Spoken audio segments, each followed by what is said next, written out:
Pemirsa, nama ex-Menkominfo Budi Aris Setiadi kembali disebut di persidangan para terdakwa korupsi pengamanan judi online.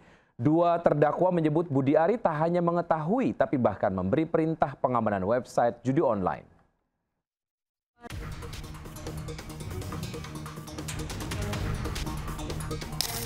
Nama ex-Menkominfo Budi Aris Setiadi kembali disebut dalam sidang kasus korupsi pengamanan website judi online di Kominfo.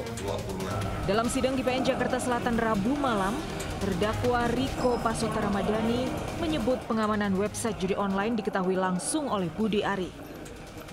Terdakwa lain, Syamsul Arifin, menyebut ada perintah langsung dari Pak Menteri Budi Ari terkait pengamanan website judi online. Tenang aja Pak, pimpinan udah tahu, yang paling atas tahu. Oke.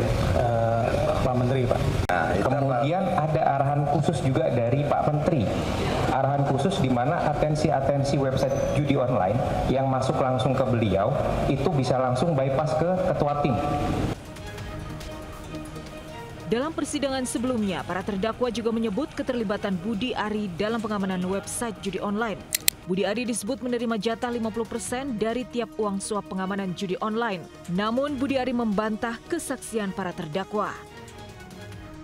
Dari Jakarta Selatan, Helmi Sejangbati, iNews melaporkan.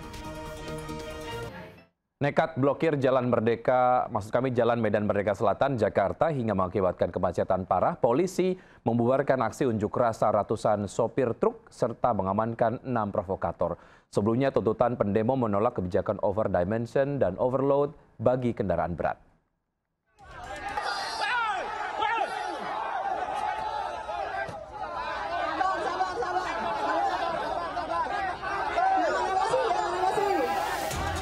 Polisi membubarkan pengunjuk rasa yang menutup ruas Jalan Medan Merdeka Selatan, Jakarta, Rabu sore. Namun pengunjuk rasa menolak dan mencoba melawan.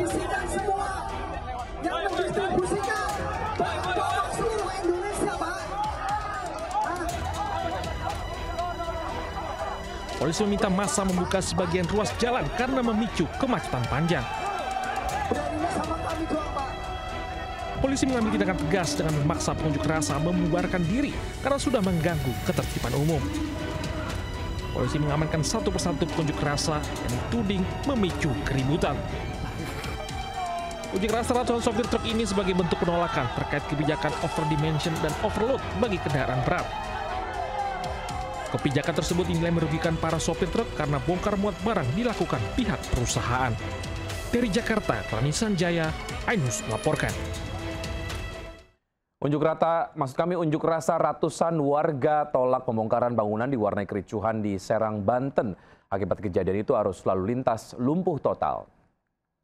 Itu pakai duit, Pak. Kita sekolah pakai duit. Sekarang rumah kita harus dibongkar. Ketegangan terjadi di Jalan Raya Serang, Banten Lama, Kecamatan Kasmen, Kota Serang, Banten. Ratusan warga melakukan blokade jalan dan membakar ban bekas, bentuk penolakan pembongkaran rumah mereka. Aksi unjuk rasa warga ini berlangsung ricuh, menyebabkan arus lalu lintas lumpuh total. Sejumlah warga, termasuk anak-anak, membentangkan spanduk bertulisan penolakan relokasi. Tangis histeris warga menyuarakan isi hati mereka dan menuding Pemkot Serang tak peduli nasib rakyat kecil yang bertahun-tahun sudah tinggal di daerah sepadan Sungai Cibanten tersebut. Sementara pihak Pemkot menjelaskan bahwa pembongkaran bangunan ilegal di sepadan Sungai Cibanten merupakan bagian program normalisasi sungai untuk mengendalikan banjir dan penertiban lahan yang sebelumnya sudah disampaikan kepada warga. Lain halnya bagi warga yang mengaku belum mendapatkan kejelasan soal hunian pengganti untuk mereka di tengah situasi ekonomi yang sulit. Setelah mediasi, blokade jalan kembali dibuka, namun warga bersikeras akan terus melakukan penolakan sampai pemerintah memberikan kepastian.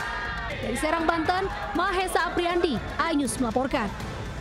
Aksi Bang Jago viral usai mengenai seorang kurir paket di Pamekasan, Jawa Timur. Bang Jago kesal lantaran handphone yang dibeli istrinya diduga palsu. Mas! Bapak, lihat kita saya, Jibat. Inilah video viral saat Irwan Siskianto, seorang kurir pengantar paket, dipiting hingga berdarah saat mengantarkan paket cash on delivery atau COD sebuah handphone di Pamekasan, Jawa Timur. Aksi brutal Bang Jago ini membuat sang kurir pun tak berdaya hingga merintih kesakitan. Hanya itu, Bang Jago juga mengambil paksa uang pembayaran COD tersebut. Peristiwa berawal saat korban mengantar paket COD berupa handphone ke istri pelaku. Setelah melakukan pembayaran, ternyata sang istri mengatakan bahwa handphonenya palsu atau handphone mainan. Sang istri pun mengadu ke sang suami alias Bang Jago. Spontan, Bang Jago yang juga seorang guru ASN langsung marah dan memiting korban hingga mengalami luka di bibir. Pelaku juga merampas uang milik kurir tersebut. Korban pun langsung melaporkan kejadian ke polisi dan tak butuh waktu lama, polisi meringkus pelaku di rumahnya. Kini Bang Jago harus mendekam di sel tahanan dan dijerat dengan hukuman 9 tahun penjara. Dari Pamekasan, Jawa Timur, Dedi Priyanto melaporkan. Diduga mengalami remblong, truk bermuatan FIFA besi menabrak pengendara dan kios warga. 1 orang tewas dan 3 lainnya luka dalam peristiwa ini. Diduga mengalami remblong, sebuah truk terjun ke jurang sedalam 10 meter hingga terbakar dan 2 orang yang merupakan sopir dan kernet mengalami luka bakar.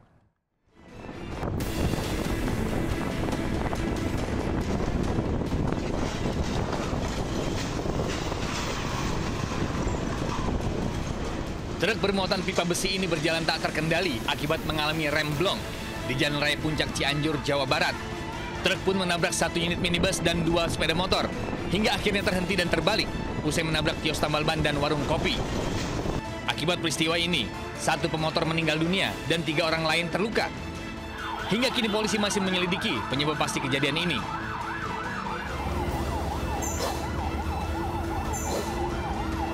Sementara di Padang, Sumatera Barat, truk bermuatan obat nyamuk cair terjun ke jurang sedalam 10 meter hingga terbakar.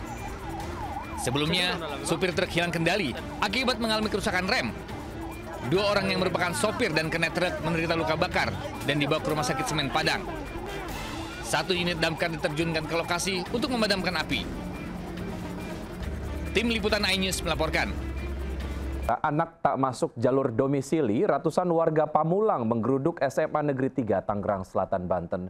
Akses masuk menuju sekolah diblokir para orang tua dengan cara dicor.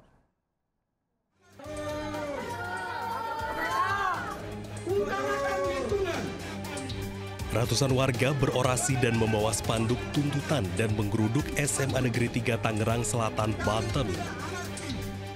Kedatangan para orang tua ini dikarenakan puluhan anak-anak sekitar tak masuk jalur domisili dalam proses seleksi penerimaan murid baru di sekolah tersebut. Seluruh akses masuk menuju sekolah pun diblokir para orang tua dengan cara menutup semua portal menggunakan cor-coran. Data dari pengurus lingkungan menyebutkan 60 anak yang mendaftar melalui jalur domisili, 34 diantaranya tidak lolos dalam seleksi penerimaan murid baru. Aan Sri Analia, Kepala SMA Negeri 3 Tangerang Selatan mengatakan jika proses seleksi penerimaan murid baru dilakukan secara online dan menjadi keputusan pemerintah Provinsi Banten, bukan keputusan sekolah.